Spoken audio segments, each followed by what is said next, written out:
എറണാകുളം ജില്ലയിൽ ഇന്നലെ രാത്രി മുതൽ മഴ മാറി നിൽക്കുകയാണ്. വെള്ളക്കെട്ട് രൂക്ഷമായിരുന്ന പറവൂർ, ആലുവ അടക്കമുള്ള മേഖലയിൽ വെള്ളക്കെട്ടിന് കുറവുണ്ട്. പറവൂരിലും കൊച്ചി താലൂക്കിലുമായി 2 ദുരിതാശ്വാസ ക്യാമ്പുകളാണ് ജില്ലയിൽ പ്രവർത്തിക്കുന്നത്. ഇന്നലത്തെ മഴയിൽ 19ഓളം വീടുകൾക്ക് ഭാഗികമായി നാശനഷ്ടവും സംഭവിച്ചിട്ടുണ്ട്. ആലുവ, മണപ്പുറത്ത് ജലനിരപ്പ് മാറ്റമില്ലാതെ തുടരുകയുമാണ്. കൂടുതൽ വിവരങ്ങളുമായിട്ട് നമുക്കിപ്പം റിയ ബേബി ചേരുന്നുണ്ട്. റിയ, കൊച്ചിയിൽ കഴിഞ്ഞ ദിവസം ശക്തമായ മഴയാണ് കണ്ടത്. പലയിടത്തും വെള്ളക്കെട്ടൊക്കെ രൂക്ഷമാണ്. ഇപ്പോഴത്തെ ഒരു അവസ്ഥ എങ്ങനെയാണ്? കഴിഞ്ഞ 10 മണിക്കൂറായി മഴ മാറി നിൽക്കുന്നുണ്ട് എന്നതാണ് എറണാകുളം ജില്ലയിൽ അല്പം ആശ്വാസം നൽകുന്ന ഒരു കാര്യം. കാരണം ഇന്നലെ രാത്രിയൊക്കെ നമ്മൾ ആ ദൃശ്യങ്ങൾ കണ്ടതാണ്. പറവൂർ, ആലുവ, അതോടൊപ്പം തന്നെ ഏലൂർ അടക്കമുള്ള മേഖലയിൽ വീടുകളിലേക്കടക്കം വെള്ളം വലിയ തോതിൽ കയറുകയും ആളുകൾ വീട് വിട്ട് പുറത്തേക്കൊക്കെ നിൽക്കുകയും ചെയ്യുന്ന ഒരു സാഹചര്യം ഉണ്ടായിരുന്നു. പറവൂരിലും അതോടൊപ്പം തന്നെ കൊച്ചി താലൂക്കിലുമൊക്കെ ദുരിതാശ്വാസ ക്യാമ്പുകൾ തുറന്നു. പക്ഷേ ആളുകളെ ഇപ്പോഴും ആ ക്യാമ്പുകളിൽ തുടരുന്നുണ്ട്. പക്ഷേ വീടുകളിൽ നിന്ന് വെള്ളം ഇറങ്ങുന്ന ഒരു ആശ്വാസകരമായ സാഹചര്യം നിലവിൽ ഈ രാവിലെയുണ്ട്. ഞാനിപ്പോൾ നിൽക്കുന്നത് എറണാകുളം ശിവക്ഷേത്ര ആലുവയിൽ. ഇവിടെ നമുക്ക് കാണാം, പെരിയാറിലെ ജലനിരപ്പ് ഉയർന്നു തന്നെ നിൽക്കുന്നു. ഇന്നലത്തേതിന് സമാനമായി തന്നെ നിൽക്കുന്നു. നല്ല ഒഴുക്കുണ്ട്.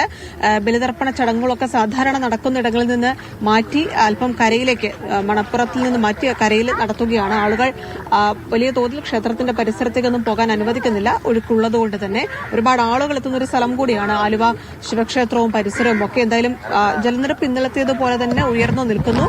അത് ഒഴുക്കുമുണ്ട്. അതുകൊണ്ട് തന്നെ ആളുകൾക്ക് ജാഗ്രതാ നിർദ്ദേശം ജില്ലയിലുണ്ട്. മറ്റു നദികളുടെ തീരത്തുള്ളവരും ജാഗ്രത പുലർത്തണമെന്നതാണ് ജില്ലാ കളക്ടർ അറിയിച്ചിരിക്കുന്നത്. തീരദേശ മേഖലയിലും സമാനമായ മഴ മുന്നറിയിപ്പുണ്ട്. രാത്രി മഴ മാറി നിന്നെങ്കിൽ പോലും ഇനിയും മഴ കൂടാനുള്ള സാഹചര്യമുണ്ട്. നമുക്ക് ആളുകളോട് കൂടി കുറച്ച് ചോദിച്ചു നോക്കാം.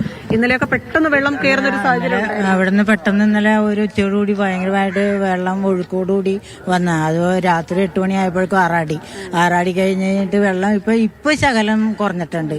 രാത്രിയൊക്കെ നല്ല വെള്ളം ഇവിടം വരെ വെള്ളം കയറിയായിരുന്നു. കുറച്ച് കുറവുണ്ട്. വെള്ളം കുറച്ച് കുറഞ്ഞ് താഴത്തോട്ട് ഇറങ്ങിയിട്ടുണ്ട്.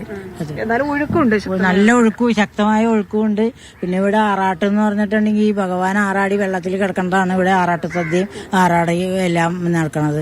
അതിന് ഇവിടെ ജനങ്ങൾ വന്നിട്ട് ഭഗവാന്റെ ഒപ്പം തന്നെ മുങ്ങി പുണ്യം നേടണതാണ് ഇത്. പിന്നെ എന്നും കുന്നും ഇവിടെ ഒരേപോലെ ആൾക്കാർ വരലുള്ള സ്ഥലം. ഏറ്റവും പുണ്യസ്ഥലമാണ് ഇത് ഭഗവാന്റെ.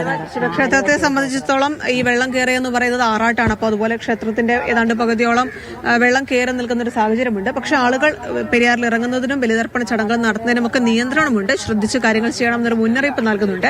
അതോടൊപ്പം തന്നെ എറണാകുളം ജില്ലയുടെ മലയോര മേഖലയിലും മഴ മാറി നിൽക്കുന്നുണ്ട്. നിലവിൽ ഇന്നലെ മണികണ്ഠൻ, ചപ്പാത്ത്, കോതമംഗലം അടക്കമുള്ള മൂവാറ്റുപുഴ അടക്കമുള്ള മേഖലയിൽ ശക്തമായ കാറ്റും മഴയുമായിരുന്നു. അതിന് അല്പം ശമനമുണ്ട്. പക്ഷെ 19ഓളം വീടുകൾക്ക് മരം വീണും മറ്റും ഭാഗികമായി നാശനഷ്ടം സംഭവിച്ചിരിക്കുന്ന ഒരു സാഹചര്യമുണ്ട്. അതാണ് ജില്ലാ ഭരണകൂടം ഇന്നലെ രാത്രിയോടെ അറിയിച്ചത്. എന്തായാലും ചിലയിടങ്ങളിൽ വീടുകളുടെ മുകളിലേക്ക് മണ്ണൊക്കെ വീണ ഒരു സാഹചര്യമുണ്ട്. അത് മാറ്റി നിർത്തിയാൽ ഇന്നലത്തെ രാത്രിയിൽ ആശ്വാസകരമാണ്. മറ്റു അപകടങ്ങളൊന്നും സംഭവിച്ചിട്ടില്ല. ഇന്നലെ പകൽ പെയ്ത മഴയിലുണ്ടായ നാശനഷ്ടങ്ങളാണ് ജില്ലയെ പ്രധാനമായും ബാധിച്ചിരിക്കുന്നത്.